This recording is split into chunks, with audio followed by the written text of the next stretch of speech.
Hey, welcome to the channel. We react a little differently around here, different films, different format. Hope you like it.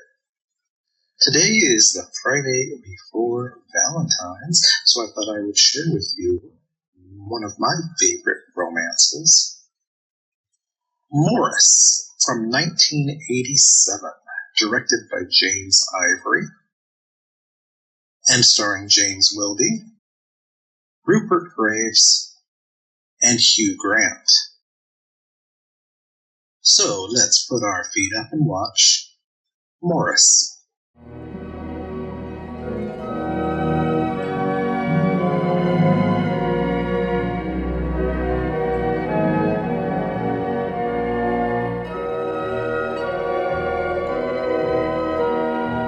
Your body is about to experience various changes, physical changes. Now, Mr. Abrahams has explained to you that in the beginning, God created he, man and woman, that the earth should be peopled abundantly.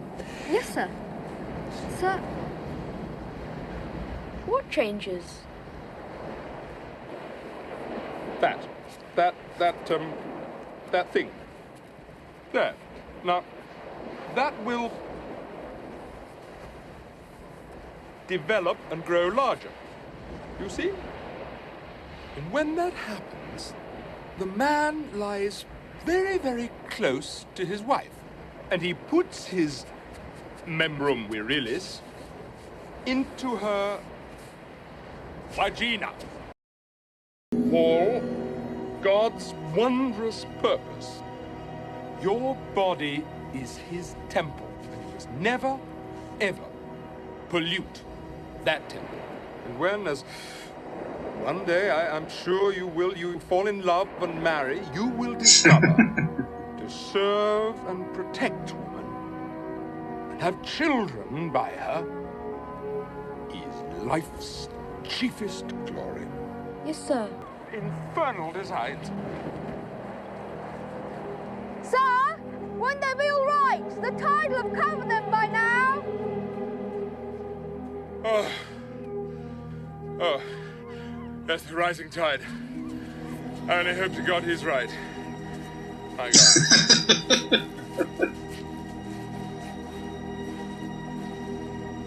Oh, shock horror. Come, Victoria. Come. I can't stand music or concert halls. I don't go in for being superior. Don't you? I do. Come along, Chaplain. You're in need of food. Expect Lord Risley isn't. I've put him off with my low talk. Words are deeds. Are you trying to say that these few minutes talking in the Dean's rooms have done nothing for you? Will you, for instance, ever forget that you've met me? You're confusing what is important with what is impressive. Chapman Hall will always remember they've met you, and I've no doubt. Exactly, because of my conversation. I'm eager to hear more of your interesting ideas about words and deeds. My rooms are in Trinity, and I have a dining club whose members would, if I'm not mistaken, interest you. No need to bring your chum. Well...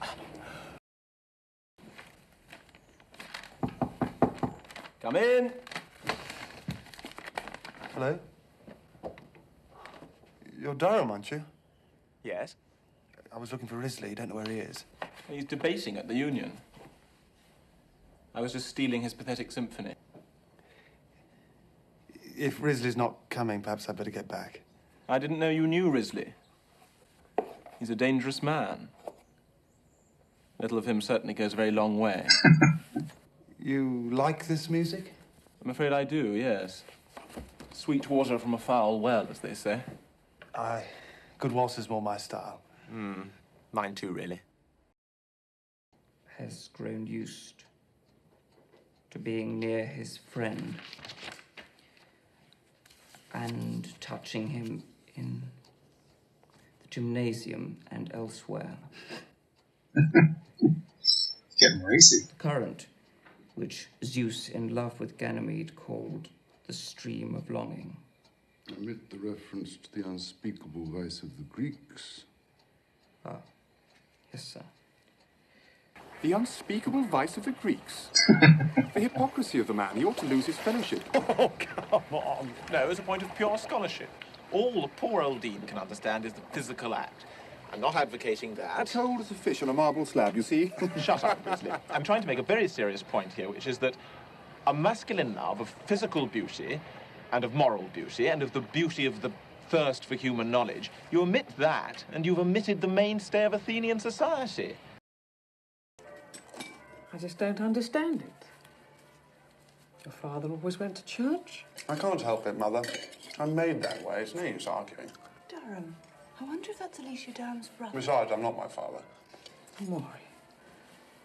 What a thing to say. Well, he isn't, really, Mother. Kissy, we are talking about things not suited, and you are perfectly wrong besides. And Dr. Barry doesn't go to church himself. Dr. Barry is a most clever man, and so is Mrs. Barry. Imagine Mrs. Barry being a man.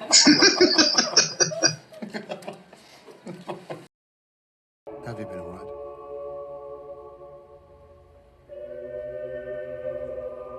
Have you? No.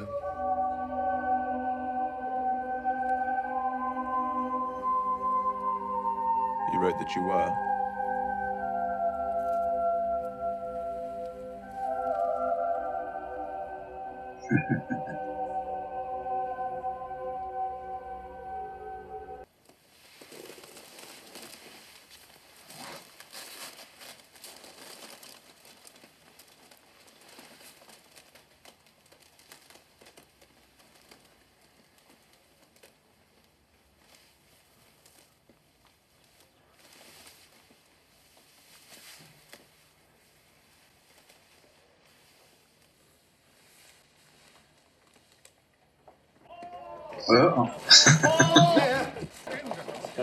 Paul.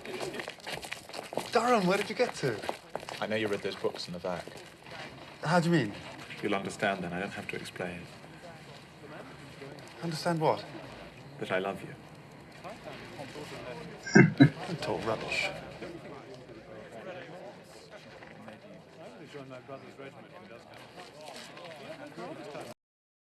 Look, you've been thoroughly decent from first to last.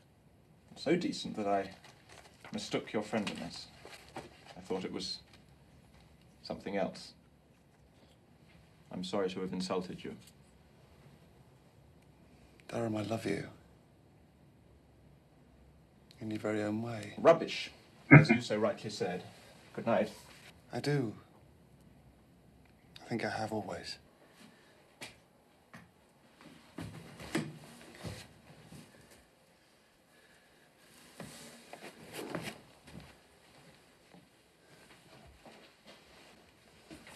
Maurice. I love you.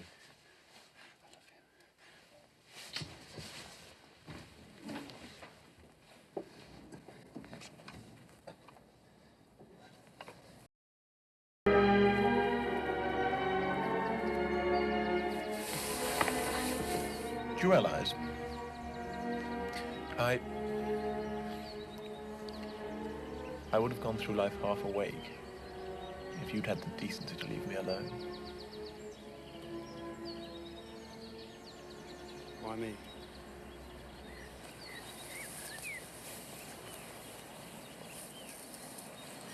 Perhaps we woke up each other.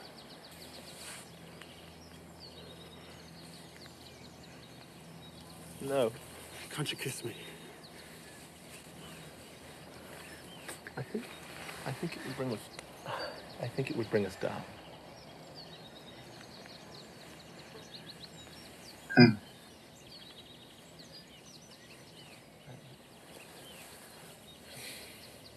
I think it would spoil everything. Mother, this is Maurice Hall. Welcome to Pendersley, Mr. Hall. How'd you do? Wally? Yes, well, so lovely. How are you? Those, come on. Oh, by the way, if my mother or my sister ask you to do this or that tomorrow, don't worry. Say yes if you want, but you're actually going to ride with me and they know it. It's just their ritual. But I haven't brought any riding breeches. Ah, Well, I can't associate with you in that case. Deep breath. I'm Pippa Durham, Clive's sister. Yes, he's... May I introduce Mr. London? Mr. Hall. How do you do? Archie London. How do you do? I'm the lucky devil who's to marry her. I'm commandeering troops for canvassing tomorrow. Tariff reform. Just stop bullying, Pippa. Are you interested? Certainly, I'll be delighted. Good. There, Mamma, Mr. Hall is sound. Pippa, dear, does Mr. Hall know his room? The blue room, Mamma. The blue room. Poor man. The one with the smoking face. Simcox.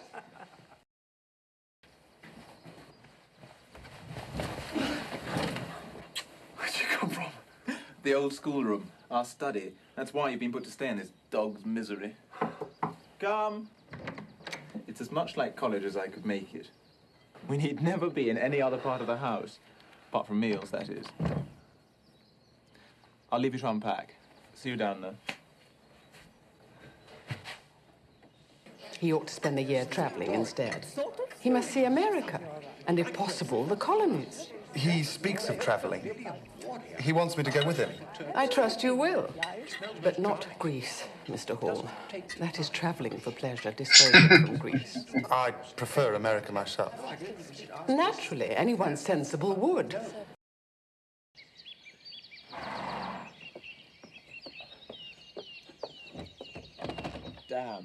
Damn, it's locked. The Goblin House.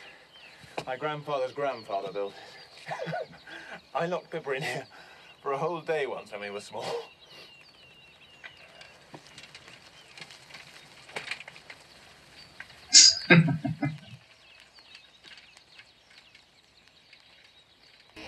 I'm writing to Mrs. Hall.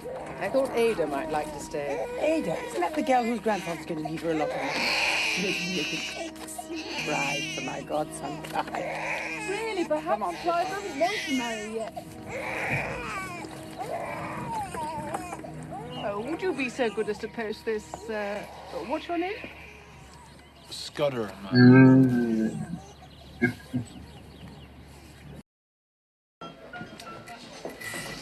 never do it.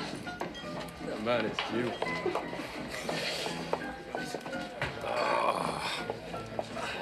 That was a pure country lad here, till I took the Queen's shilling. One here. And now it seems I've turned out bad. It's there. Oh, it's always winning.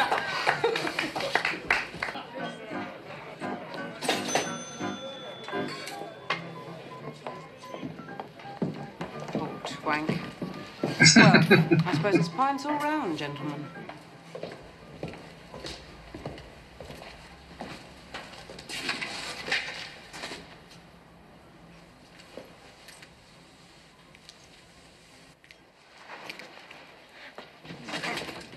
Get him!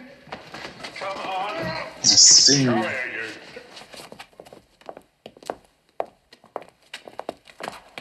Come along. Would you give me my hat?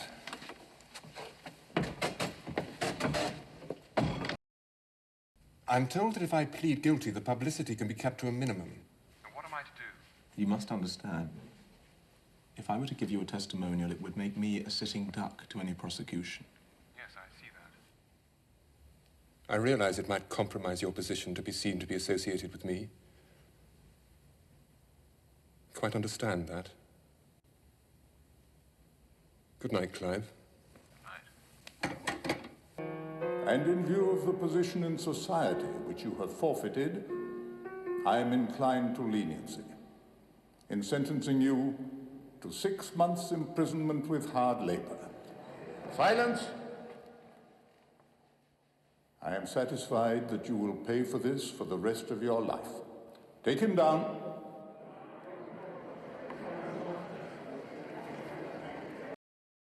Legal legislator. Clive Durham, barrister at arms. Clive Durham, our honoured friend. Barrister at law. Clive Durham. Mr. Durham. Sorry, to the most marvellous evening. Come on, Clive, on your feet. Reply. To the Durhams of Pendersley Park. Oh, say, I'm going to think. Maury, quickly. Clive? All right. Oh, right. I'm all right. Mint. Certainly not Maurice is going to carry. Oh. Hello, the doctor's coming up. He'll see me like this. I hope he does. Oh, hello, child.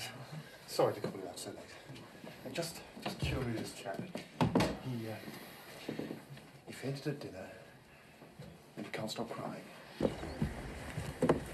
We've enjoyed having him here, haven't we, Mother? What are you playing at, Clive? You're far too old to travel. Thank you so much. Clive will be the I can't go on being such a bore to your family, Maurice. Don't be absurd.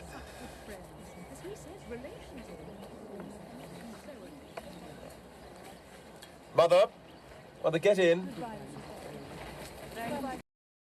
Why did you let us know? There'll be nothing but pie. We would have given you a real English dinner. Don't worry, I can't stay to dinner anyway. Oh, no, Mr. Durham, you must stop the night. We've missed you. Haven't we, Ada? Kitty. Maurice told us you'd be back last week. He was so disappointed. We can practice on you. We've joined an ambulance class. We need a victim to bandage up. It was Dr. Barry's idea. He says there's going to be a war soon. You sound just like Maurice. Your voices are wonderfully alike. It's because I have a cold. Ow, that really hurts. Yeah, but it's my hair. That's very good, Kitty. Thank you. And these are excellent. I feel so much better. If you knew what it was to be in England. Is Greece not nice? Horrible. Maurice said you'd like Greece. Maurice doesn't know.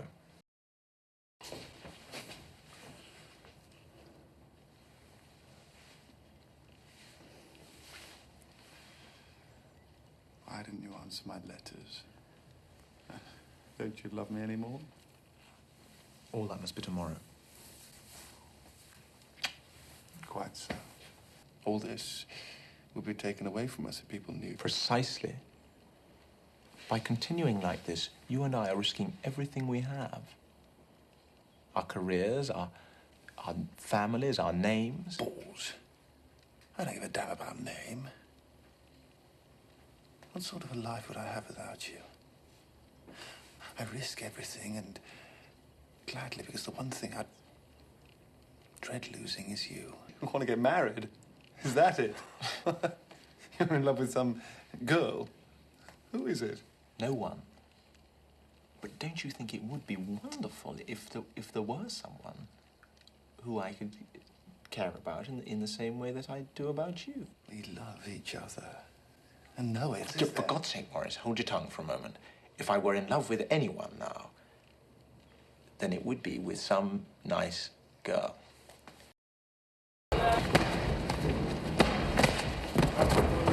Well, turn him, Larry.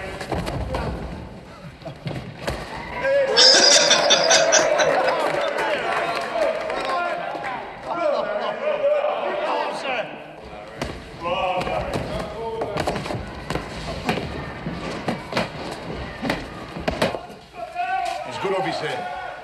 There ain't many city gents that'd give up their service. Good night, sir.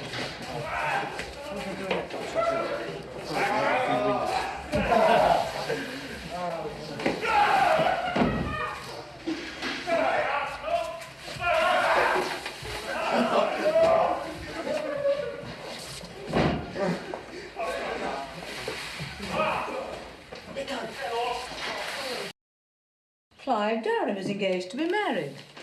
How friendly of his mother to tell me. Who is she? Lady Anne Woods. You can read it for yourself later. He met her in Greece. Lady Anne Woods, daughter of Sir H. Woods. The wedding's next month. You'll be an usher? Best of luck. Anne's with me. She wants to talk too. I'm Anne Woods. My name's Hall. Maurice Christopher Hall. But I can't think of anything to say. You're the 8th friend of Clive's I've spoken to this morning like this. 8th? Can't you come down to Pendlebury next week? It's short notice, I know, but later everything's going to be chaotic. I'm afraid I can't do that very well. Hill's getting married too. Things are more or less busy here. And after that, Chapman's marrying Ada. Well, come in September. Not October, because that's almost certainly the by-election, but come in September and see us through that awful Park versus Village cricket match. All right. It's an illness to awfully intimate for Jarrett. You're the only doctor alive I dare tell. Secret trouble, eh? Yeah, right. Well, excuse me, my dear. Won't be a moment. Come along, then. I'm like Claude Risley. I'm an unspeakable. The Oscar Wilde sort. Rubbish. Rubbish. Dr. Barry, I can't have explained. Now listen to me, Maurice. Never let that evil hallucination, that temptation from the devil occur to you again. Mine! Damn! So you gentlemen wish to continue shooting, the mist's coming down. I suppose he thinks it's our fault. Very well, Scudder. We may as well pack it in. You'll bring the game book up to the house. Oh, cheer up, old man. What has got into you? Would you believe? It's my birthday. Oh, damn it, he's only just arrived. He had a telegram. He's being awfully secretive. Well, he's being impossible. What about the cricket? Rather like him. I've a private notion he's in love.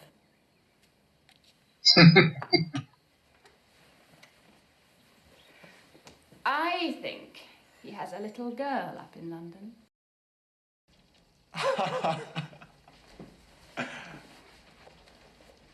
Oh, Maurice.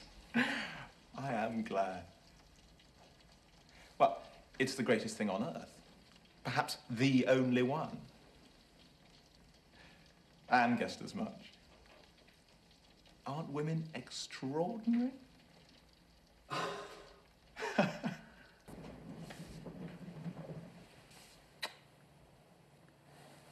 You don't mind? I just wanted to show that I hadn't forgotten the past. But I agree. Let's not mention it again. Will the gentleman be shooting tomorrow? I don't think so.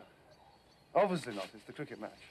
I'm sure, sir, I'm very sorry if I failed to give you and Mr. London full satisfaction, sir. That's all right, Scudder. Glad to see you down again so soon, sir. That's all right, Scudder. They tell me you're emigrating. That's my idea, sir. Well, good luck to you. Thank you, sir. Seems rather strange. The Argentine, I understand. That's right, sir. Have you ever visited it yourself, sir? No. No, England for me. Night, sir.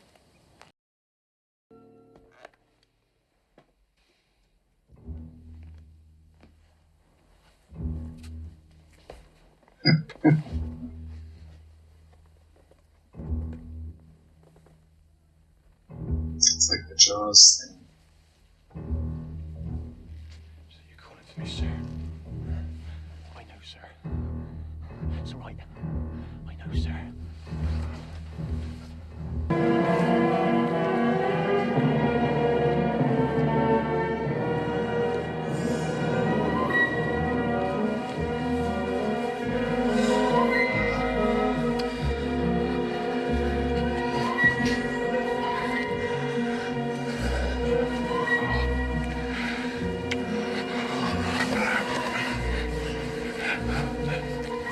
Sir, the church has struck. You'll have to release him. Maurice. There's a cricket pitch I have to help roll for the match, and the young birds too. Boat's done. Mr. London dives splack into the water lilies. They told me that all young gentlemen learn to dive, but I never learnt to. It seems more natural, like not to let your head get under the water. The Captain's put himself into bat first. Clive Durham would never have done that. Little points interest me. He's our best man, apparently. I've an instinct the man's conceited. He's lost very well. He's playing more carefully this year.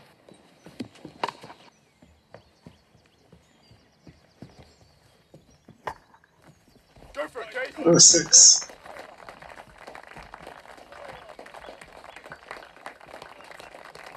Jolly well done. I do begin to see what you mean. Well, with a haircut.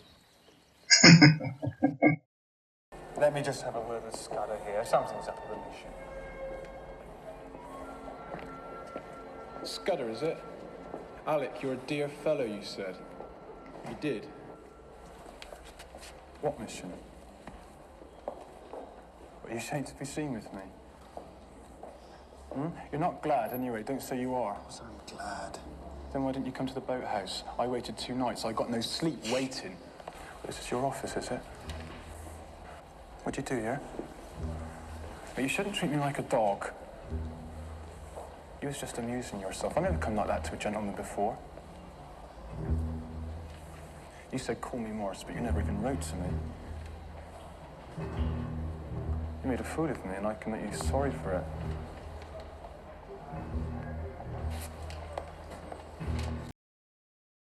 Won't do, Mr. Hall. I know what you're trying to do. You do better to settle this, I can tell you. You've had your fun, now you've got to pay up. I'll leave you to think it over. Rained even harder than this at the boathouse. It was even colder. Why did you not come? I was frightened. And you let yourself get afraid of me. That's why we're trying to down each other. I wouldn't take a penny from you. I don't want to hurt your little finger. Come on, let's give over talking. Here. Stop with me. Sleep the night with me. Scudder, do this. Scudder, do that. The old lady, she says, "Oh, would you most kindly of your goodness post this for me?" What's your name? What's your name? Every day for bloody 18 months I went up to that front porch for orders and the old bitch don't even know my name. I said to her, "What's your name?" "Fuck your name."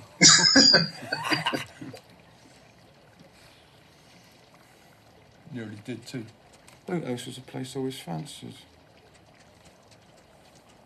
Still got the key now, matter of fact. We'll meet in your boathouse yet. No, we won't.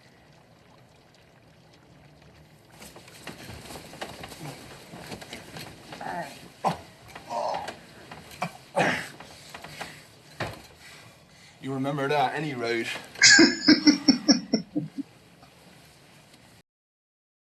Tomorrow's Thursday. Friday's packing. Saturday's Southampton, so it's goodbye, old England.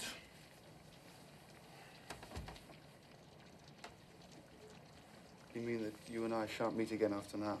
That's right, you got it quite correct. Stay with me. Stay? It's my boat? You daft? Why don't you stay? Stay. With you? How? And where? With your ma? Oh, yeah. What would she say if she saw me? All rough and ugly the way I am. My people wouldn't take to you one bit. And I don't blame them either. And how would you run your job, I'd like to know? I shall chuck it. But your job in the city? What gives you money and position? We can live without money, without people. We can live without position. We're not fools. We're both strong. There'd be some place we could go.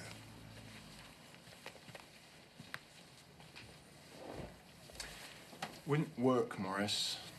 Be the ruin of us both. You must be Alec Scudder's brother. I've come to see him off. Alec ain't aboard yet, but his kit is. Interested to see his kit? No, don't worry. I'll just wait with you, if I may. My name's Maurice Hall. May I speak frankly to you? I am far from easy about Scudder. The fact is, he has been guilty of sensuality. With women, it's not just the deed of fornication. When the nations went a-whoring, they invariably ended up by denying God. Scudder spent Tuesday night in London fornicating. Yes. I'm telling you all this because of your charitable interest in him. But surely he wouldn't have missed his train. But they wouldn't leave without him. I'm not here to see Anne. Or you, Clive, it's miles worse for you. I'm in love with Alex Scudder.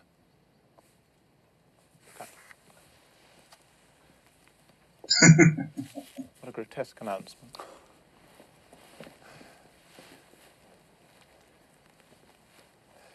Most grotesque.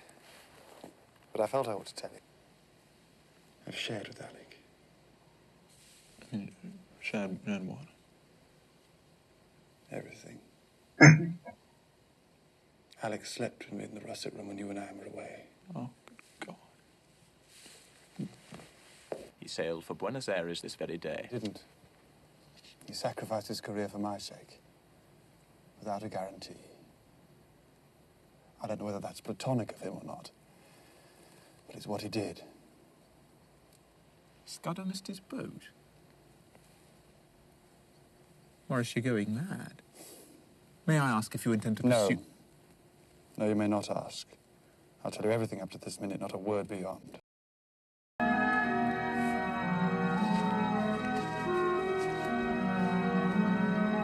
His favorite place.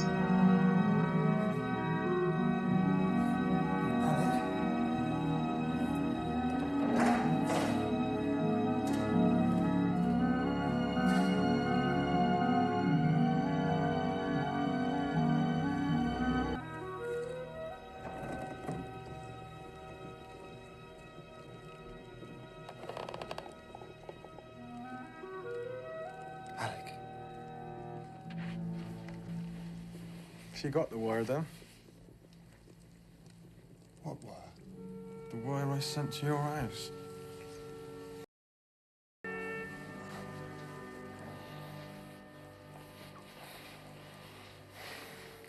Now we shan't never be parted. It's finished.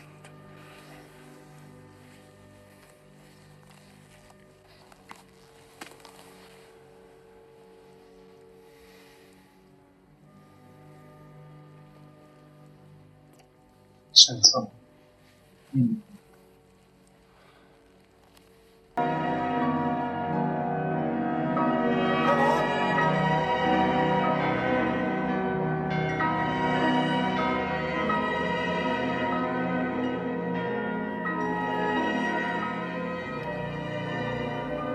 do feel for him. He had his chance, though. Who are you talking to? No one. No one, I was just trying out a speech.